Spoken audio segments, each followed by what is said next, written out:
In the 5th century BCE, the air of Sparta was thick with discipline and purpose.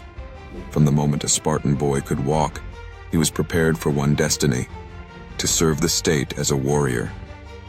At 7, he entered the agoge, a brutal training system designed to forge boys into soldiers. Hunger, pain, and fear were tools to harden their resolve. Their bond wasn't to family, but to their unit and their city-state, the police. Sparta thrived on austerity. Wealth was measured in strength, not gold. Their crimson cloaks weren't just a symbol of rank, but of unity. The shield they carried was not for personal defense, but to protect the man beside them.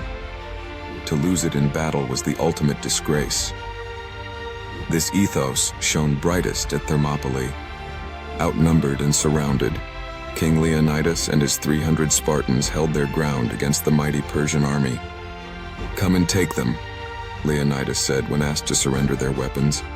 Their sacrifice inspired all of Greece, proving that discipline and courage could defy even the greatest of odds.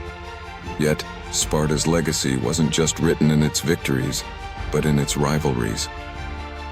During the Peloponnesian War, Sparta's disciplined warriors clashed with Athens' naval might and cultural innovation.